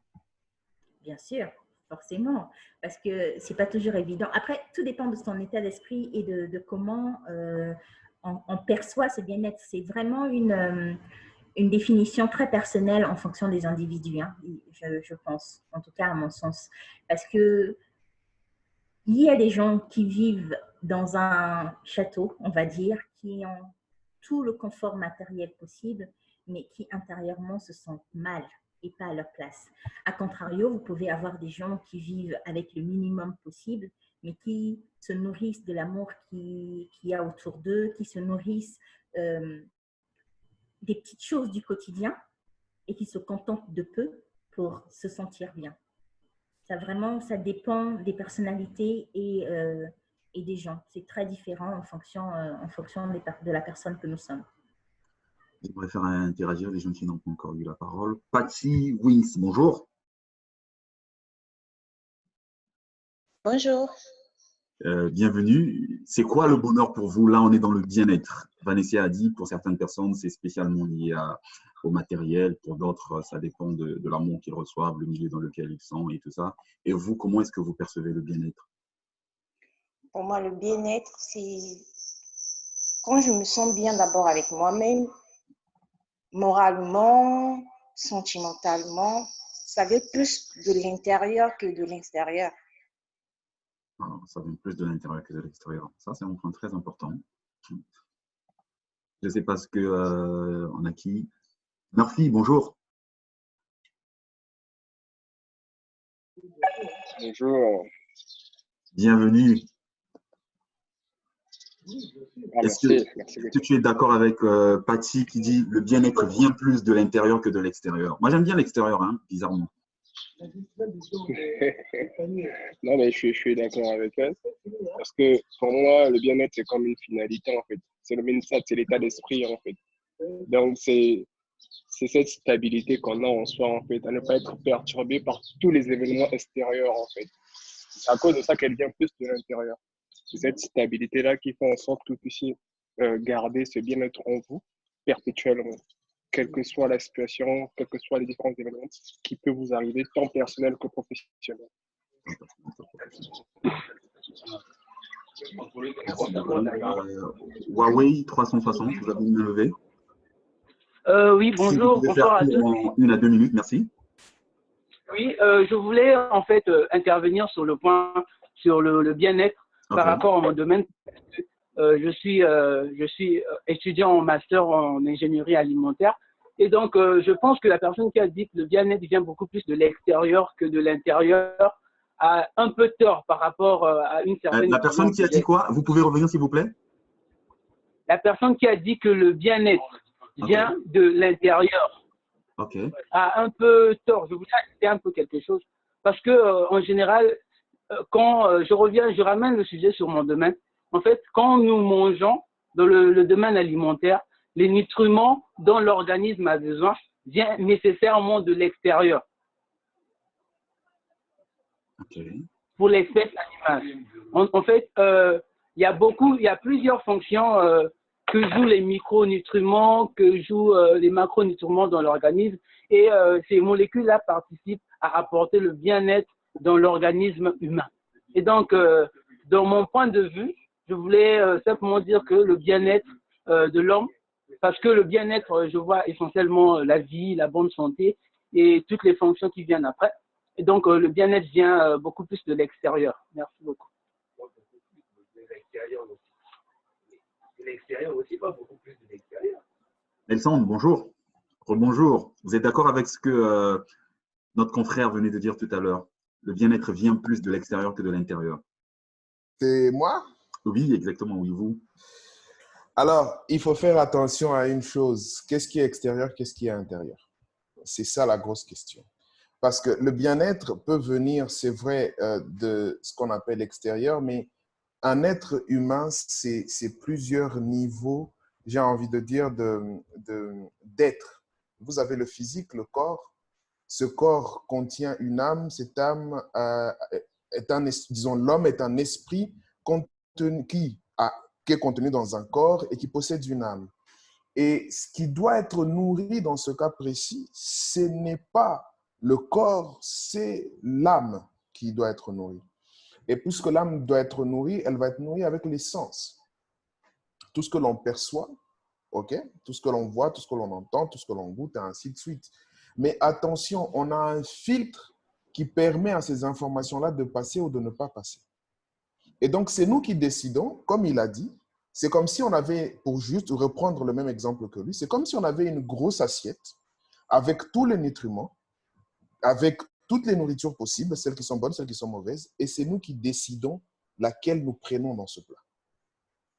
Donc, si nous acceptons de tout ingurgiter, un peu comme pour notre corps, hein, si nous disons que j'ai envie de manger du goudron, mon corps ne va pas refuser. Mais ce qu'il va me renvoyer comme réaction, je suis sûr que je ne vais pas aimer. L'âme, c'est pareil. Vous avez toute une tonne de nutriments pour votre esprit, pour votre âme, mais c'est vous qui choisissez laquelle vous mangez. Si vous décidez que moi, je ne veux prendre que des choses négatives dans cette assiette et vous les avalez, comme l'a dit Vanessa, la réaction de votre corps, de votre âme va être, comme je l'ai dit pour mon corps, ne va pas vous plaire. Et c'est à partir de ce moment-là que les personnes entrent dans un cycle où elles pensent qu'elles ne sont pas douées, elles pensent qu'elles ne sont pas dignes, elles pensent qu'elles ne sont pas valables, elles pensent qu'elles ne sont pas capables, et ainsi de suite, et ainsi de suite. Donc, l'esprit, c'est vrai que c'est à l'intérieur de soi que l'on va décider, ça je prends, ok? Quelqu'un peut me dire, moi peut me dire quelque chose qui me blesse maintenant, à moi de décider si je reste dessus aujourd'hui, demain, dans un mois, dans 10 ans, ou je laisse complètement passer et je vais prendre simplement ce qui m'intéresse. Il y a un des commentaires que j'ai posté il y a quelques minutes, c'est un très beau poème que j'inviterai tout le monde à aller lire s'ils le peuvent. C'est le If de Rudyard Kipling, qui a été traduit en Si. Et il dit quelque part, pour tout ce qui est échec, pour tout ce qui est problème, il dit, si tu peux rencontrer triomphe après défaite et recevoir ces deux menteurs d'un même front, si tu peux conserver ton courage et ta tête quand tous les autres le perdront, alors tu deviendras un homme, mon fils. Et c'est un très beau poème qui parle justement de cette construction de l'intérieur de soi, la construction de soi-même avec l'estime et la confiance. Donc, faisons attention. C'est vrai que ça peut venir de l'extérieur, mais nos filtres sont là pour dire ça, je laisse passer, ça, je laisse pas passer. Et surtout, c'est nous qui décidons dans cette affaire, dans cette assiette qu'est le monde, dans cette assiette que la multitude de choses que l'on doit avoir, qu'est-ce que je pique ou qu'est-ce que je ne pique pas. Qu'est-ce que je ne pique pas. Merci beaucoup. Vanessa, un retour sur le point de Nelson. En tout cas, le point sur le filtre, il était très intéressant. Il est très juste parce que il y a plusieurs composantes dans le bien-être et ça ne peut pas être que physique. Il faut apprendre à nourrir autant le corps que l'esprit et l'âme avec. Et ce qu'a dit Nelson est très juste. Je vais vite prendre une main qui était là avant aussi, puisqu'il nous reste quasiment 8 minutes. LC, vous êtes là? Oui, je suis là. Oui, vous avez 1 minute 30 secondes. En fait, c'était juste pour dire comme quoi, pour moi, je pense que le bien-être, c'est comme ce que disait Madame Vanessa, comme quoi au début, il y a le côté physique et puis le côté matériel. Pour moi, aujourd'hui, par exemple, supposons que du moment où l'intérieur de la personne est offensé, je pense pas qu'on peut vraiment dégager le côté positif des choses, en fait. Supposons que si, par exemple, je suis éprouvée et, par exemple, j'ai perdu un membre qui m'est très cher, mentalement, intérieurement, je suis brisée. Mais si, supposons que malgré le côté de ma tristesse, je me dis, bah, ok, c'est la vie, certes que je l'ai perdu, mais je dois continuer à me battre et que je dégage un côté positif, dans le sens où du genre, je rigole un peu, pas vraiment, voilà, m'éclater. Mais les gens, quand ils vont me voir, ils vont se dire, ah, mais elle est éprouvée, mais malheureusement, elle a quand même le sourire. Donc, je pense que le bien-être, il y a le deux sens, côté physique et puis matériel. Mais moi, je pense que pour pouvoir vraiment extérioriser certaines choses, il faudrait que ça commence d'abord par l'intérieur de soi-même. Et comme ça, au moins, quand on le dégage, ceux qui sont tout autour de nous, parce que moi, je pense que le côté intérieur peut facilement influencer l'extérieur. C'est comme l'exemple qu'elle prenait en disant comme quoi, il y a des personnes, de fois, qui sont riches, mais de fois, qui veulent bien avoir la vie des personnes qui n'ont pas assez de moyens, dans le sens où, du genre, ils n'ont pas beaucoup, mais ils se contentent de ce qu'ils ont pour être heureux. Et il y a d'autres personnes, de fois aussi, du genre, qui n'ont pas beaucoup, mais qui se disent comme quoi, malgré ce que j'ai, je peux facilement m'en sortir. Mais c'est parce que quoi, tout ça se joue d'abord dans le côté intérieur de la personne, pour pouvoir l'extérioriser en se disant comme quoi, voilà, je suis bien dans ma peau, je vis bien, même si vous me dites que je suis grosse. Mais moi, pour moi, je me dis que je suis bien. C'est ça, en fait. Donc, je pense qu'en bref, pour moi, je pense que tout se joue d'abord à l'intérieur avant que ça puisse se jouer du côté extérieur. Après, bon, tout dépend peut-être de la situation de la personne, pour ceux qui ont des moyens, et puis par rapport à la classe sociale aussi de la personne. Mais sinon, personnellement, pour moi, je me dis, tout commence d'abord de l'intérieur, en fait. Corrélation entre l'intérieur et l'extérieur. Voilà. Martial, 1 minute. On va dire 1 minute 30. Martial, vous êtes là? Il avait sa main Oui, je suis là. Oui, je suis là. Oui, je disais que je suis d'accord avec tout ce que les autres disent, mais je voulais équilibrer un peu en disant que autant ça peut être de l'extérieur, ça peut être aussi de l'intérieur. Mais pour moi, j'estime que le bien-être est séquentiel. Ce n'est pas continu dans la vie de tous les jours. On va avoir un certain sentiment de bien-être lorsqu'on va faire du sport dans ces moments-là. On va avoir un sentiment de bien-être quand on va faire du travail, on va travailler, ce que Michaela appelle le flow. Et j'ai découvert un modèle rapidement japonais quand je suis allé au Japon. C'est le modèle Ikigai. C'est-à-dire comment votre bien-être va dépendre. ça va dépendre de votre perception du monde, comment est-ce que vous gagnez votre vie, comment votre impact de votre vie. Vous pouvez découvrir ce modèle-là. C'est pour dire qu'en fait, ce n'est pas quelque chose de, je veux dire, on peut vivre le bien-être et tous les jours le bien-être. C'est des instants de bien-être que nous découvrons dans la vie. Parce que c'est pour ça qu'il y a des hauts et des bas dans notre vie. Mais qu'est-ce que l'on retient de cela et qu'est-ce que dans le présent, on se représente de cet ensemble de successions ou de séquences de bien-être. Voilà, donc c'est un peu ce que je pense. Mais ça vient autant, comme l'a dit Nelson, Vanessa et les autres, de l'intérieur, parce qu'on va avoir nos aspirations, notre perception de ce qu'est le bien-être. Mais le bien-être aussi peut faire l'objet de ce qu'on appelle le rationnement.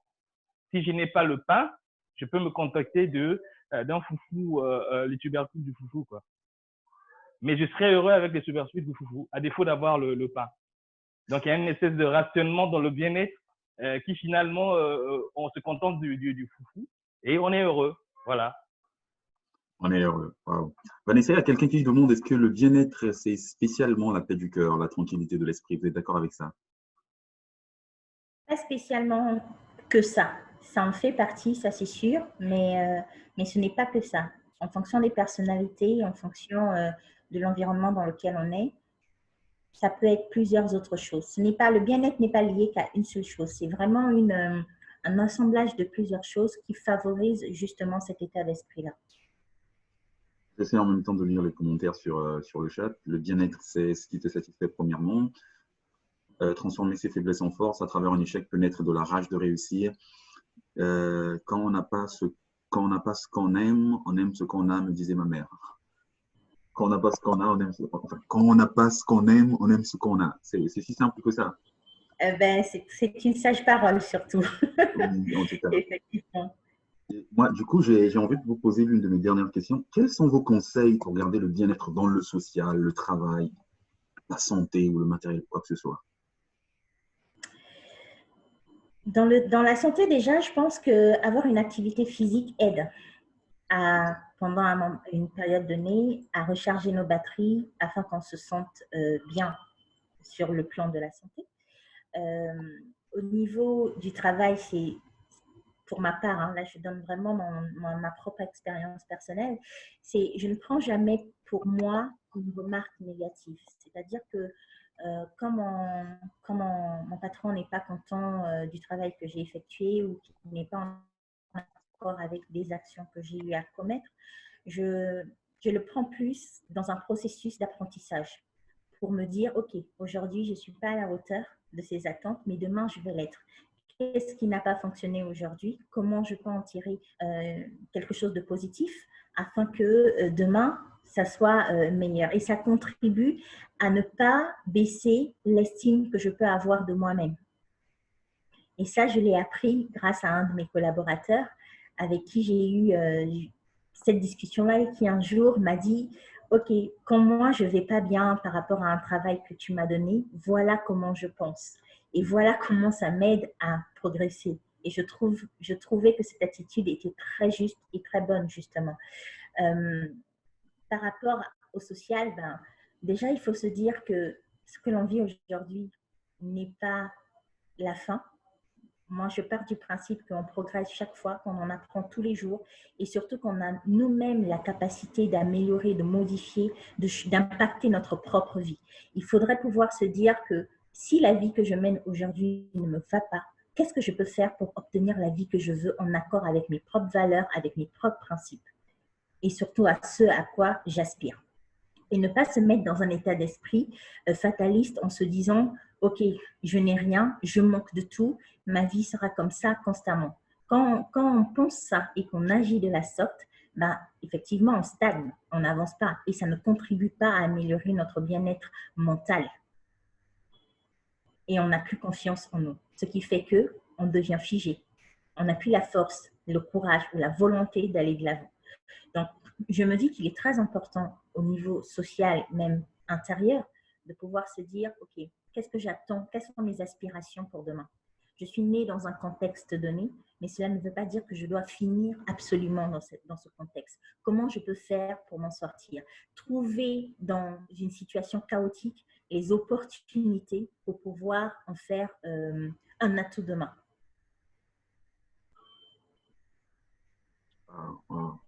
C'était tellement riche. J'aurais voulu qu'on y passe toute la soirée. Malheureusement, faute de temps, je crois qu'il est quasiment 17h30 là à Brazzaville. On va essayer de se donner 30 secondes à tous, histoire de donner à chaud comme ça ses impressions sur cet échange. Ça va nous inspirer peut-être prochainement à revenir sur ces mêmes types de sujets pour mieux apprendre. Donc, on va commencer avec Lise. Lise, vous avez 30 secondes. Je n'ai pas bien saisi la question, c'est sûr.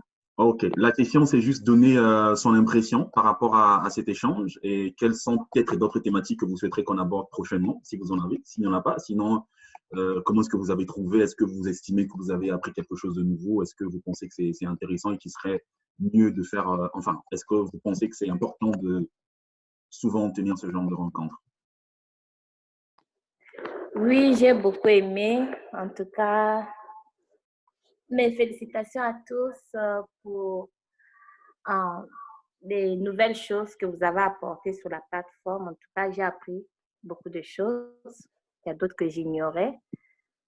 Merci vraiment à notre sœur, l'invité, si on peut dire, je ne sais pas comment vous présentez ça, l'invité ou bien l'intervenante, je ne sais pas.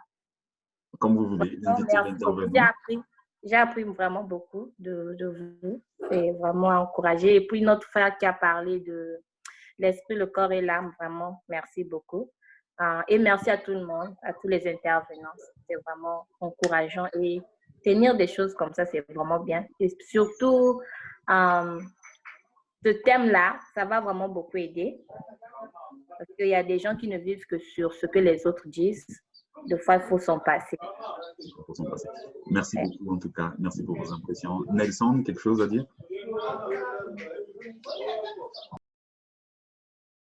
Allô, Nelson, vous êtes là? Je suis là. Bah, écoutez, c'était magnifique. Ça, on a beaucoup appris, un peu comme vient de le dire Lise. Et on continue encore à apprendre. Donc, merci à vous pour l'initiative. À la base, je venais en tant que participant, mais en mode, je vais être là, je ne vais pas parler. Bon. Mais c'était quand même enrichissant et c'est à encourager. Et j'invite toutes les personnes qui ont participé à en parler autour d'elles pour que justement, la prochaine fois, on se retrouve peut-être un peu plus nombreux. Ça sera toujours plus intéressant. Oui, moi, ça me fait plaisir de vous revoir. Je ne sais pas si vous vous rappelez de moi, mais c'est très, très difficile quand on a beaucoup d'étudiants. Mais on y reviendra inbox. Merci. Merci. Arifine, vous êtes là? Vos impressions à chaud?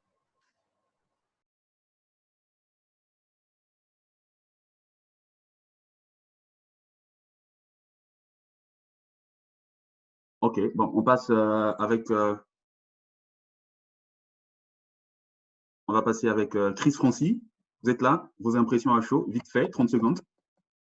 Oui, ça sera vraiment 30 secondes. Déjà, merci à tous pour ces échanges qui ont été réellement très enrichissants. Bon, je regrette juste de ne pas avoir pu plus participer parce que, comme je travaille actuellement. Et tout à l'heure, tu disais, Gauthier, que savoir quels pouvaient être les autres sujets à aborder. Exactement, je pense qu'on peut aussi aborder le sujet notamment du manque d'esprit entrepreneurial des jeunes, voire même des moins jeunes africains.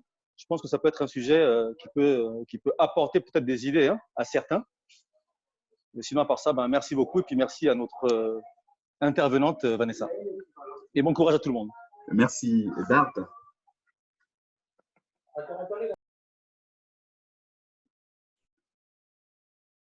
OK, on passe à Huawei 360. Ouais, moi, j'ai apprécié la conférence. En fait, moi, je me suis retrouvé chez un ami. Donc là, j'ai suivi la conférence avec son téléphone. Il s'appelle Gamaël. Donc, j'ai beaucoup aimé. Personnellement, moi, je n'avais pas le lien. Je suis venu le trouver en train de suivre la conférence. Il m'a dit que c'était sur le leadership. Et j'ai profité de participer. Et j'ai beaucoup apprécié les différents participants, les différents modérateurs, Monsieur Gauthier, Madame Vanessa, j'ai beaucoup appris. Et mon frère qui a parlé du Ikigai aussi, je me suis retrouvé par rapport à son concept et tout. J'espère que j'aurai prochainement le lien pour participer aux différents thèmes. Exactement. Oui, donc, c'est à peu près ça. Merci beaucoup. Naji, vous êtes là?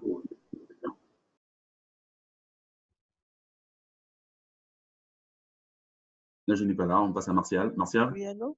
Oh, elle est là. Allô? Ouais. Impression à chaud, Nadine. Allô? Oui, allô? Oui. Oui, vos impressions à chaud par rapport à la séance. Je sais que vous êtes arrivé un peu en retard.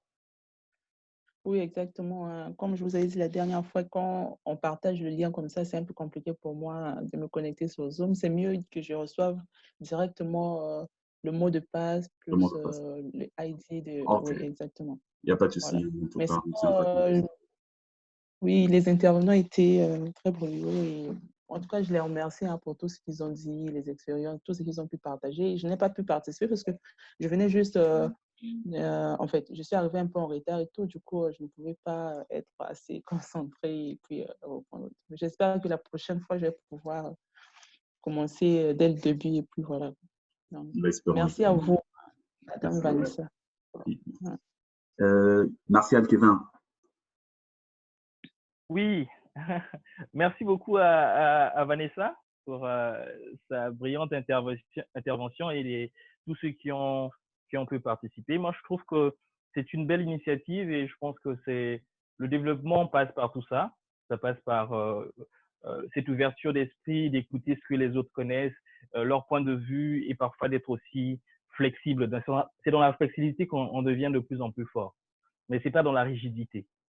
Parce que j'estime qu'il faut à ce moment-là être très ouvert et j'encourage beaucoup l'initiative et pour ma part, depuis que j'ai connu, je n'hésite pas de participer, d'écouter et de participer avec les autres. Merci beaucoup, Martial, c'est un plaisir. Patrice?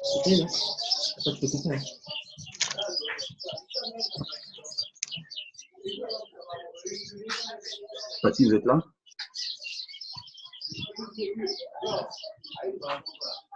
Ok, Aziz. Oui, bonsoir. Bonsoir. J'avoue que c'est la première fois que je participe à ce genre de réunion. Donc, juste pour la petite histoire, c'est que je n'avais pas Zoom jusqu'à ce que ma petite sœur Vanessa m'envoie l'invitation. Donc, j'ai dû installer un peu en catastrophe. Je trouve que c'était très intéressant, qu'il y avait encore beaucoup à dire, mais j'étais un petit peu déçue par le nombre de participants, en fait.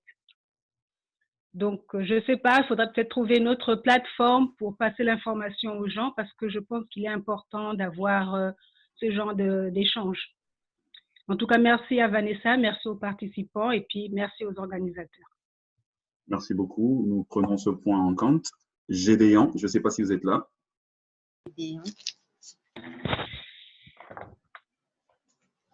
Gédéon. Oui, bonjour. En fait, j'ai suivi avec Gédéon toute la conférence. D'abord, j'ai été ravie qu'il m'ait invitée. Je vous remercie ainsi que Vanessa pour l'intervention et ceux qui ont participé.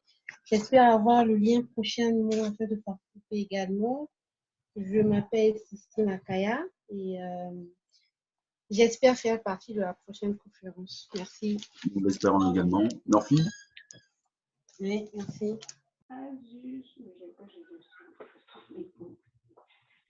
Norfi n'est pas là. On passe à Chris Ivan. Merci Gauthier. Merci infiniment Vanessa pour tous les enseignements. C'est très intéressant d'intégrer ça et je remercie tous les participants aussi d'avoir toujours donné un peu du sien pour pouvoir animer, pour que ce soit plus interactif. J'ai beaucoup appris et je pense que je mettrai tout ça en valeur et en pratique. Merci infiniment. Merci beaucoup. FD?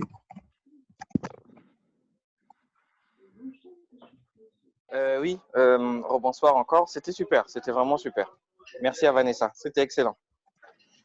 Ok, j'ai oublié Merci. quelqu'un. LC? Oui, je suis là. Bah, à la base, moi, je peux que dire merci à vous parce que vous avez organisé la réunion et tout. Et je pense que c'est bien d'avoir ce genre d'initiative et du coup, ça motive, ça booste un peu. Parce que moi, j'avoue, en fait, tout ce que vous avez dit, ça a été comme un compliment parce qu'à la base, je suis pas mal de coachs sur Instagram et tout. Après, c'est comme ce que disait l'autre dame. Bah, si ça vous dérange pas, ça serait peut-être mieux aussi de mettre 2 fois sur Instagram parce que je pense que ça sera un peu plus top pour ceux qui n'utilisent pas Zoom. Mais sinon, à part ça, la réunion, elle était bien pour moi. Et j'ai aimé l'intervention des autres personnes. Du coup, ça va. Merci beaucoup. Merci à tous. Et enfin, je vais prendre Vanessa. Je vais commencer par vous remercier d'abord pour le temps. Je sais que ce n'est toujours pas facile. On a dû reporter cette séance parce que vous avez rencontré quelques difficultés. Sinon, merci pour votre temps, merci pour votre partage. Et on espère que ce ne serait pas pour la première fois. Alors, vos impressions, Vanessa? J'ai adoré participer aujourd'hui. Merci de m'avoir invité et de m'avoir permis de m'exprimer. Merci à tous les intervenants aussi parce que j'ai beaucoup appris de leurs différentes expériences. Et je pense que c'est une initiative que je vais continuer à encourager, à participer très régulièrement parce que je trouve que c'est intéressant et important d'apprendre des autres et de leur expérience. Ça ne peut que contribuer à nous enrichir. C'est une belle initiative. Merci. En tout cas, merci. Donc, merci à tous qui ont pu participer. Merci à tout le monde. Je sais que c'est difficile. Donc, on a pris tous les points en compte. Vous pouvez avoir la possibilité de resuivre ça. Pour ceux qui sont sur Facebook, nous avons une page Facebook qui est African Quality Leaders. On va mettre le lien YouTube là-bas. Donc, vous pourrez retrouver toute la séance que nous avons tenue aujourd'hui et également rester informé pour les prochaines réunions. Donc, juste pour répondre vite à Monsieur Chris Francis qui a parlé de l'entrepreneuriat, c'est un point intéressant. Et donc, pour votre information, je crois que ça sera le dimanche 8, pas celui qui viendra après là-bas. Nous aurons un jeune entrepreneur, il est CEO d'une start-up à Brazzaville, à Grisou, donc parce que nous allons échanger avec lui sur l'entrepreneuriat. Donc, si vous avez des gens, par exemple, qui s'y connaissent dans le domaine, ce serait intéressant également de les avoir comme intervenants.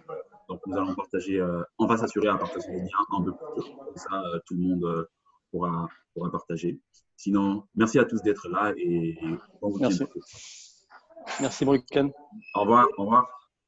Adieu. Merci. Au revoir.